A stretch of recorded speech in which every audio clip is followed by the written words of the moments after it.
Բարև ձեզ սիրելի հետևորդներ, այսօր անդրադառնալու ենք հայ-ռուսական հարաբերություններին, իսկ ավելի ստույգ այդ երկրի Ռուսաստանի արտգործնախարար Սերգեյ Լավրովի Հայաստան կատարած աշխատանքային այցին։ Ես ուզում եմ հիշեցնել, որ Ռուսաստանի դիվանագիտության ղեկավարը Հայաստանում էր 20-21-ին, երեք նրա այցը ավարտվել է։ Տարբեր գնահատականներ կան այս այցի վերաբերյալ, ընդհանրապես այցի նկատմամբ քաղաքական հանրային հետաքրքրությունը չափազանց մեծ էր։ Այդպիսի բան չէր լինի 4-5 տարի առաջ, երբ հայ-ռուսական հարաբերությունները իրավամբ դաշնակցային էին, Հայաստանում չկային հակառուսական տրամադրություններ եւ կարելի ասել ռուսաստանցի որևէ բարձրաստիճան պաշտոնյայի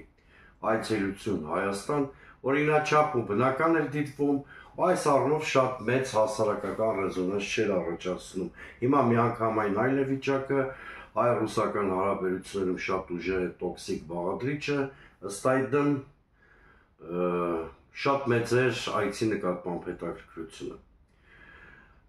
Տրամագծորեն տարբեր կարծիքներ են հայտնվել այս այցի հետևանքների մասին։ Օրենտեսները պնդում են, որ այս այցը հայ-ռուսական հարաբերություններում ոչինչ չի փոխի։ Լավատեսները կարծում են, որ այս մի այցով կարող է հայ-ռուսական հարաբերություններում շրջադարձ լինի։ Ես, ինչպես հաճախ է պատահում, երկու ծայրահեղ դիրքորոշումներից որևէ մեկի կրողը չեմ կամ դրանցից որևէ մեկը չեմ ընդունում։ Մեկ այցը, նախարարական այցը, նույնիսկ եթե այցելություն կատարողը ազդեցիկ դիվանագետ է, խոսքը Լավրովի մասին է, չի կարող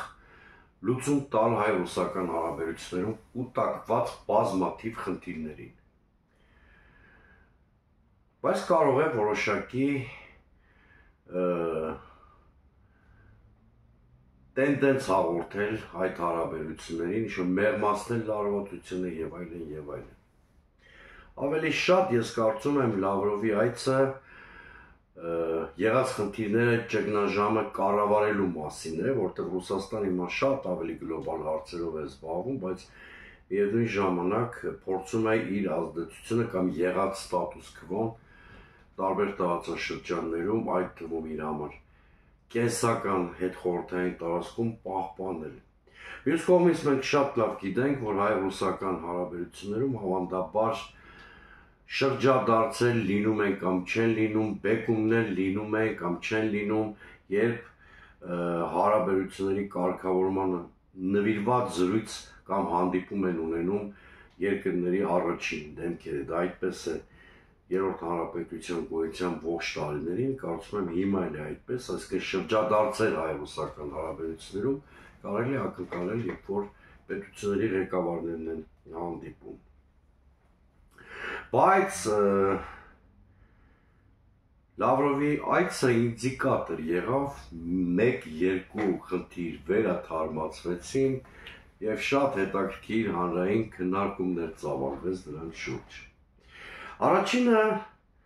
Լավրովի այցը ինդիկատոր էր, որը հերթական անգամ բացահայտեց Հայաստանի իշխանության ստախոսությունը։ Մանրամասն խոսքը ինչի մասին է։ Եթե հիշում եք, ընդամենը շաբաթներ առաջ շատ բարձր տոներով Հայաստանի խորհրդարանը վարչապետի խավորությամբ, այսպես ասենք, պսևդոարևմտամետ շրջանակների ծափահարություններով ազգային ժողովում ընդունեց օրենք Եվրամիությանը Հայաստանի Հանրապետության անդամակցության գործընթացի մեկնարկի մասին։ Այսինքն օրենքի մակարդակով Հայաստանի իշխանությունը ըստ էության հաստատեց այն, ինչ օրինակ ես բազմաթիվ անգամներ անցած ամիսներին կամ նույնիսկ տարիներին պնդել եմ, որ Հայաստանը մտադիր է փոխել իր ստրատեգիական կողմնորոշումը։ Բայց ինչ տեղի ունեցավ երեկ, երբ համատեղ ասուլիս էին տալիս Լավրովն ու Արարատ Միրզոյանը։ Արարատ Միրզոյանը պաշտոնապես հայտարարում է, որ Հայաստանը հայ-ռուսական ռազմավարական հարաբերությունները վերաֆորմատավորելու նպատակ չունի, այլ խոսքով, որ հավատարիմ է մնալու հայ-ռուսական ռազմավարական հարաբերությունների, բայց դա դեռ ոչինչ։ Հայաստանի ԱԳՆ ղեկավարը ուղիղ տեքստով ասում է, որ ԵՄ-ին անդամակցելու հայտ Հայաստանը չի ներկայացրել։ Հիմա հարց։ Ու սրան հավելենք, այո, նաև հավելենք, որ այսօր էկոնոմիկայի նախարարը Գևորգ Պապոյանը, ով նաև ԿՊ վարչության փոխնախագահն է, հայտարարում է, որ Հայաստանի օրակարգում ԵԱՏՄ-ից դուրս գալու հարց չկա։ Հիմա տեսեք աբսուրդը։ Նախ, Հայաստանը չի կարող մաքսային երկու միության անդամ լինել, ոչ միայն Հայաստանը, ցանկացած կամայական որևէ երկիր չի կարող միաժամանակ մաքսային երկու միության անդամ լինել, միաժամանակ մասնակցել մաքսային երկու ռեժիմների։ Բայց եթե ձեր օրակարգում ԵԱՏՄ-ից դուրս գալու օրակարգ կամ հարց չկա, այդ դեպքում ինչի ընդունեցիք ԵՄ-ին Հայաստանի Հանրապետության անդամակցության այդ գործընթացը սկսելու օրենքը։ Ինչա եվրոպացիների աչքերին եք թոս փչում, փորձում եք հակառուսական տրամադրություններ գեներացնելով երկրի ներսում էլեկտորալ խնդիր լուծեք։ Դուք այդքան արկածախնդիր եք, որ հանուն ներքաղաքական դիվիդենտների, մի քանի քվեների ձեր ողբալի իշխանության պահպանման փորձում եք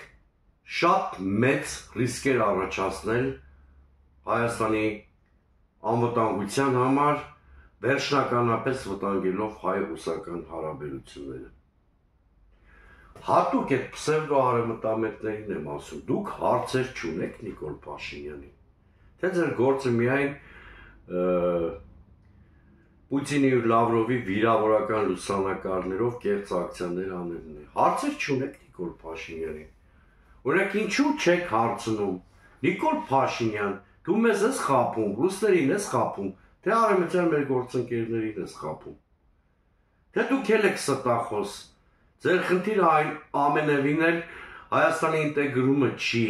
Եվրոպային, այլ ձեզ մոտեցնելն է հակառուսական տրամադրությունները շահագործելով Հայաստանի հաջորդ խորհրդարանի։ Մյուս խնդիրը, որի վրա ուզում եմ հրավիրել ձեր ուշադրությունը, դարձյալ շատ ուշագրավ է։ Երեկ Լավրովը Երևանում կրկնեց դիրքորոշումներ, որոնք փաստական հենք ունեն։ Դրանց մասին ես էլ եմ խոսել, իմ շատ գործընկերներ են խոսել։ Լավրովը ըստ էության շատ բաց տեքստով Արցախի կործանման պատասխանատվությունը դրեց Հայաստանի ուսերին։ Ընդ որում երկու դրվագով։ Նա հստակ ասեց, որ մինչև պատերազմը Հայաստանի սեղանին դրվել է 5 գումարած 2 պլանը եւ եւս մեկ անգամ բացահայտվեց Նիկոլ Փաշինյանի սուտը, որը մինչև պատերազմ իրեն ճղում էր պատեր տալիս, որ կարգավորման որևէ պլան ներկայացված չէ եւ Հայաստանը փաստորեն մերժել է այդ պլանը եւ դարձյալ պնդեց, որ Արցախի կործանման հիմքերը դրվել են Պրագայում, այդ քառակողմ հայտի հայտարարություն։ Իհարկե Արարատ Միրզյանը որևէ փաստարկված պատասխան չտվեց։ Այստեղ ինչն է ուշագրավը։ Ես անդադ եմ պնդել, որ մենք Արցախը կորցրել ենք այն պատճառով, որ Նիկոլ Փաշինյանը մի ճակերտավոր հանճարեղ արկածախնդրություն է կամ արկածախնդիր ճանապարհով է որոշել գնալ, խոսքս այն մասին է, դարձյալ ես պնդում եմ, անկախ Լավրովի ասածներից, ուղղակի Լավրովը երեք դա հաստատեց, որ 2021 թվականի դեկտեմբերից սկսած, էլի եմ պնդում, Հայաստանը որոշել է, օգտվելով Ռուսաստան արևմուտք հակադրությունից եւ լսելով արևմուտքի հորդորները առայն, որ Ռուսաստանը հեսա կործանվում է, Հայաստանի իշխանությունը կամ Նիկոլ Փաշինյանի թիմը որոշել է փոխել երկրի ստրատեգիական կողմնորոշում։ Դա արտացոլվել է նաև 2022 թվականի ապրիլի 13-ին կամ 14-ին Նիկոլ Փաշինյանի մի ելույթով, որ ազգային ժողովում էր դա ունենում եւ խոստանում էր կամ հորդորում էր իջեցնել Լեռնային Ղարաբաղի կարգավիճակի նշաձողը, հիշում եք այդ ելույթը, հետո նա խմբագրեց իր այդ ելույթը, հետո ես ուզում եմ հիշեցնել, որ օգոստոսի 31-ին Բրյուսելում Միշելի մասնակցությամբ տեղի ունեցավ Փաշինյան-Ալիև Միշել այդ հանդիպումը, բոլորդ եք հիշում, դրան հաջորդեցին ջերմուկի իրադարձությունները եւ ի վերջո Պրագայի քարակոմ հայտարարությունը, երբ Նիկոլ Փաշինյանը դարձավ Հայաստանի առաջին ղեկավարը, որը Լեռնային Ղարաբաղը ճանաչեց ունիտար Ադրբեջանի մաս։ Որտեղ է Հայաստանի իշխանության մանիպուլյացիան, որը երեք ըստ էության հերկվեց Լավրովի կողմից։ Մանիպուլյացիան այն է, որ Հայաստանի իշխանությունը ասում է, մենք ստիպված ենք Լեռնային Ղարաբաղը ճանաչել Ադրբեջանի մաս, քանի որ սեպտեմբերին տեղի ունեցավ ագրեսիա Հայաստանի հանդեպ եւ ՀԱՊԿ-ն անհրաժեշտ օգնություն չցուցաբերեց Հայաստանին։ Երեք Լավրովի դեպ հակառակն էր պնդում, ասում էր, որ իրենք պլան են առաջարկել դիտորդական առաքելության ուղարկում Հայաստան, ինչից հրաժարվել է Հայաստանը, բայց հիմա թողենք Լավրովի պնդումներն են ճիշտ, թե Փաշինյանի, ի վերջո, երբ որ ես հիմա քննադատում եմ Հայաստանի իշխանության վարքագիծն ու հանցավոր քաղաքականությունը, դա չի նշանակում, որ հալա ձյուղի տեղ են ընդունում ռուսական բոլոր փաստարկները, կամ դա չի նշանակում, որ 2022 թվականի սեպտեմբերի իրադարձությունների եւ Արցախում տեղի ունեցածի վերաբերյալ հարցեր չունեմ ռուսական կողմին։ Ռուսական կողմին բազմաթիվ հարցեր ունեն, բայց իմ խնդիրն է առաջին հերթին Հայաստանի իշխանության պատասխանատվության չափն ու մակարդակը ամրագրելը։ Եվ իմ խնդիրն է բացահայտել Հայաստանի Հանրապետության իշխանության, Փաշինյանի եւ նրա շրջապատի ստերն ու մանիպուլյացիան։ Իսկ սուտն ու մանիպուլյացիան այս դեպքում ժամանակագրությունն է կամ դրա միտումնավոր խեղումը Հայաստանի իշխանության կողմից։ Ահավասիկ ոչ թե սեպտեմբերյան իրադարձությունների պատճառով է Փաշինյանը Պրագա վազել եւ Արցախը ճանաչել Ադրբեջանի կազմում, այլ ընդհակառակը 21-ի դեկտեմբերից Հայաստանը որդեգրեց ստրատեգիական կողմնորոշման փոփոխության քաղաքականություն, հրաժարվեց նոյեմբերի 9-ի եռակողմ հայտարարությունից եւ դրա համատեքստից, ինչի հետևանքով այս բոլոր փորձանքները եկան Հայաստանի ու հայ ժողովրդի գլխին։ Սա է տարբերությունը իմ ասացի եւ իշխանության մատուցման։ Ավելի հստակ եթե ձևակերպենք, Բրյուսելի չինովնիկներն ու Ալիևը Նիկոլ Փաշինյանի ձեռքերով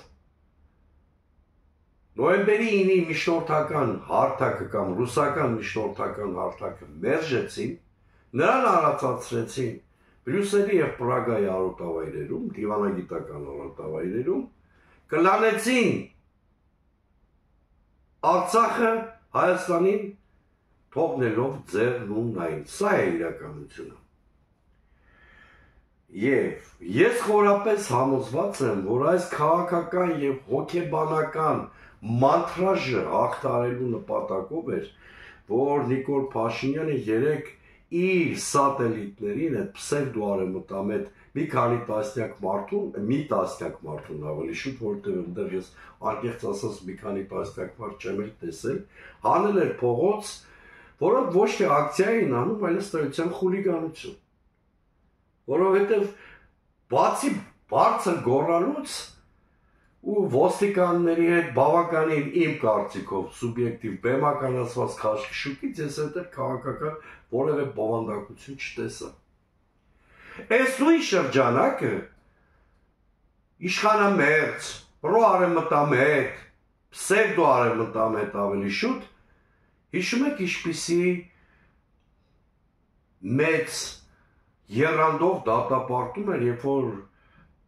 ապրիլի 23-ին Ծիծեռանակաբերդի բարձոքում այրվեցին Ադրբեջանի եւ Թուրքիայի դրոշները։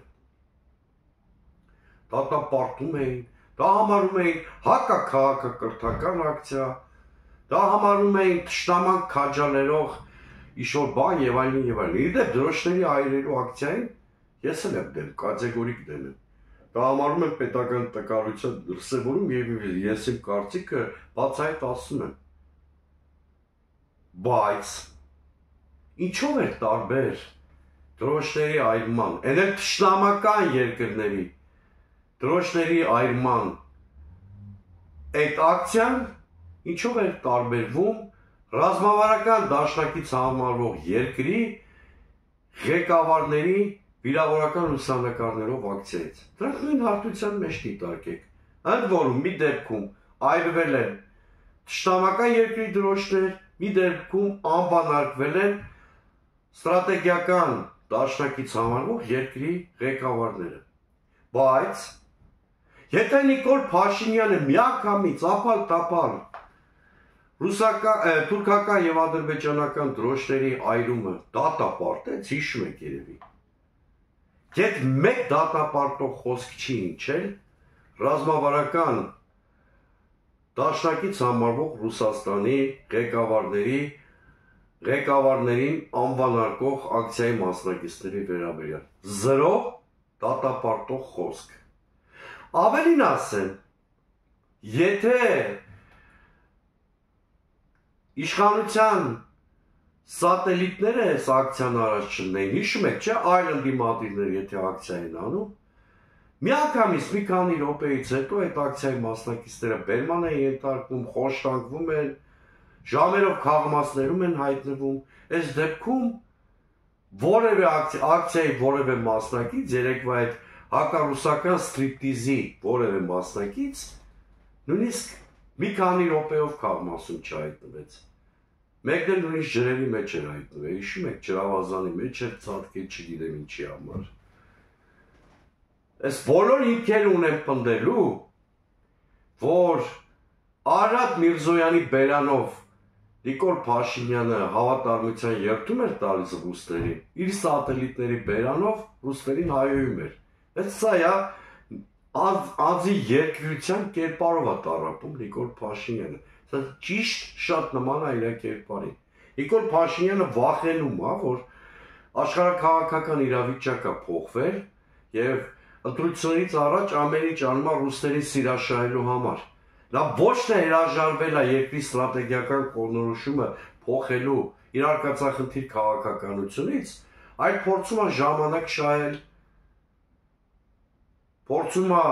այս վտանգավոր իրավիճակում նաև ռուսական կողմում իրեն ապահովագրել։ Մոսկվան կհավատա արդյունքներին, թե չի հավատա, դա էլ ցույց կտա ժամանակը։ Ես չեմ կարծում իհարկե, որ կհավատա, Նիկոլ Փաշինյանը բոլորն են արդեն հասկացել, որ ոչ մի իզմեր եւ սկզբունքներ չունի եւ նա միակ դառնուցավը սեփական իշխանության պահպանումն ու վերարտադրությունն է։ Այսօր այսքանը վերջում կոչ եմ անում, որդորում եմ ինձ լսողներին, մեր լսարանին բաժանորդագրվել իմ YouTube-յան ալիքին, ինչպես նաև ինձ հետևել սոցիալական այլ հարթակներում X-Blog-ում, TikTok-ում, Telegram-ում։ Լավ մնացեք, մինչև նոր հանդիպում։